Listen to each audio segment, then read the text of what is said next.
Bueno, ahora vamos a hablar acerca del flujo sanguíneo renal. En un adulto normal de aproximadamente 70 kilogramos, el flujo que pasa por los dos riñones es de 1100 mililitros por minuto o del 22% del gasto cardíaco. Los dos riñones van a representar el 0.4% del peso corporal y estos van a recibir un flujo extremadamente grande comparado con los otros órganos. El objetivo de este gran flujo es aportar mucho plasma para la elevada filtración glomerular. De esta manera se puede equilibrar las concentraciones tanto de líquidos como de los solutos. El flujo sanguíneo renal y el consumo de oxígeno se va a dar porque los riñones van a consumir el doble de oxígeno que el encéfalo, debido a la extracción venosa, que es muy baja. El oxígeno se va a consumir mucho en los riñones por la reabsorción de sodio en los túbulos renales. Si el flujo renal y el filtrado glomerular se reducen y se filtra menos sodio, obviamente se va a reabsorber menos sodio y se va a consumir menos oxígeno. El flujo sanguíneo renal va a estar determinado por el gradiente de presión a través de los vasos renales.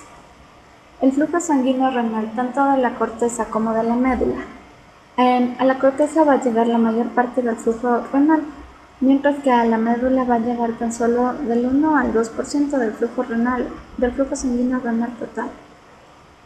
Hay que recordar que es en los vasos rectos en donde se va a formar la orina concentrada. El control hormonal y por autocoides. Primero vamos a hablar sobre la adrenalina, noradrenalina y la endotelina. Estos constriñen las arteriolas aferentes diferentes. La endotelina va a liberar células endoteliales vasculares lesionadas, contribuyendo de esta manera a la hemostasia. Las concentraciones de endotelina van a aumentar en las enfermedades asociadas a las lesiones vasculares, como es la toxemia en el embarazo, o más conocida como preeclampsia. Esta patología va a presentar hipertensión y proteinuria. Se la llama eclampsia cuando, aparte de estos dos síntomas, también va a presentar daño endotelial. Otra patología es la insuficiencia renal aguda. Esta va a consistir en la pérdida de la función renal, en donde no va a haber filtrado y va a haber un aumento de la presión arterial. Finalmente, en la uremia crónica,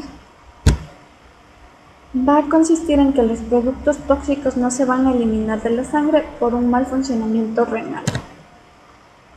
La angiotensina 2 es un vasoconstrictor renal. Se lo conoce también como una hormona circulante. Se va a formar más angiotensina en situaciones de baja presión arterial o de volemia.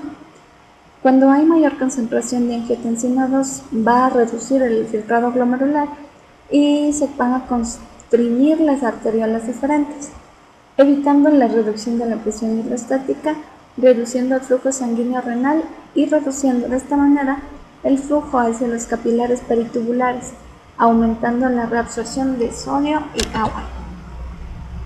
El óxido nítrico. Este va a reducir la resistencia vascular renal. Es liberado por el endotelio.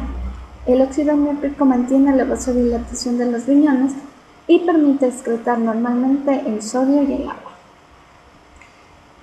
Si se administran fármacos inhibidores de óxido nítrico, sucederán tres cosas.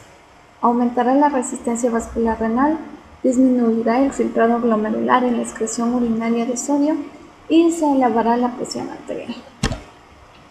Las prostaglandinas y la bradicinina. Estas dos van a producir vasodilatación y el aumento del flujo sanguíneo renal y del filtrado glomerular. Pueden amortiguar los efectos vasodilatadores de los nervios simpáticos y de la angiotensina 2 sobre las arteriolas aferentes.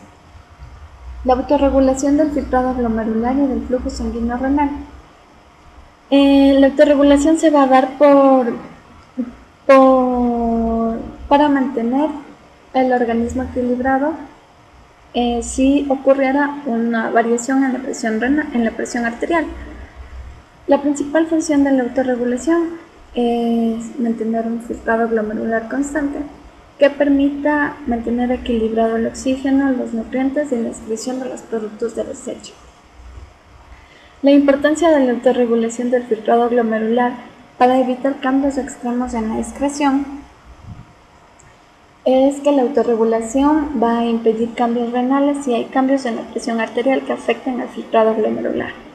Si existe un equilibrio glomerular que aumente la reabsorción cuando el filtrado glomerular aumenta.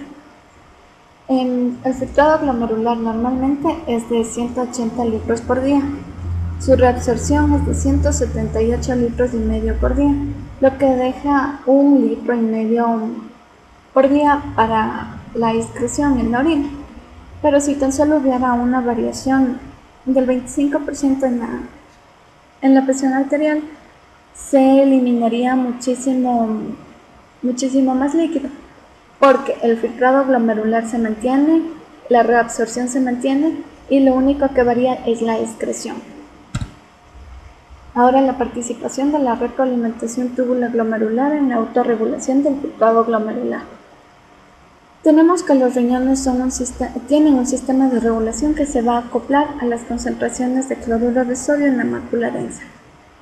Esto va a ayudar a que llegue constantemente cloruro de sodio al túbulo distal.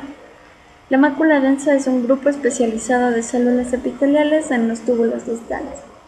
Van a estar en contacto con las arteriolas aferentes y eferentes y contienen un aparato de Golgi que secretan sustancias directamente en las arteriolas. La reducción del cloruro de sodio en la mácula densa. Se va a producir la reducción del filtrado glomerular, lo que disminuye la velocidad del flujo que llega al vaso de Henle. Esto va a aumentar la reabsorción de sodio y de cloro y va a disminuir el cloruro de sodio en la mácula densa, elevando así la presión hidrostática glomerular y ayudando a normalizar el filtrado glomerular.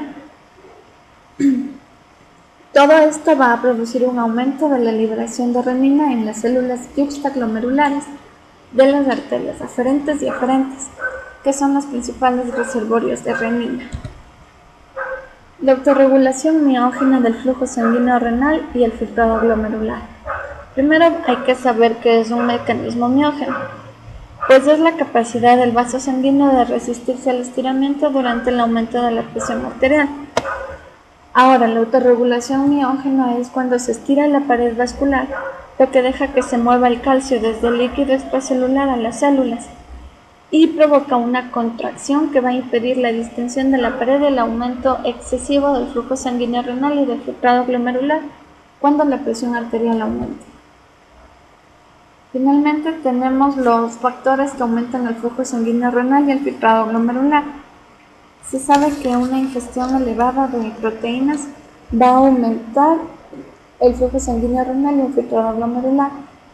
Con una dieta rica en proteínas como las que contienen grandes cantidades de carne, los incrementos en el filtrado glomerular y en el flujo sanguíneo renal se deben en parte al crecimiento que se da en los riñones. Sin embargo, el flujo sanguíneo renal y el filtrado glomerular van a aumentar un 20 al 30% en las siguientes 2 horas de la ingestión de la comida rica en proteínas. Una comida rica en proteínas va a aumentar la liberación de aminoácidos a la sangre, que se reabsorben en el túbulo proximal, como son los aminoácidos y el sodio. Estos se van a reabsorber juntos en los túbulos proximales. La mayor reabsorción de los aminoácidos también va a estimular la reabsorción de sodio en los túbulos proximales. Esto va a reducir la llegada de sodio a la mácula densa, lo que va a desencadenar un descenso mediado por retroalimentación túbulo-glomerular de la resistencia de las arterias aferentes. En definitiva, el filtrado glomerular va a mantener el sodio normal y va a incrementar la excreción de los desechos metabólicos proteicos, como es la urea.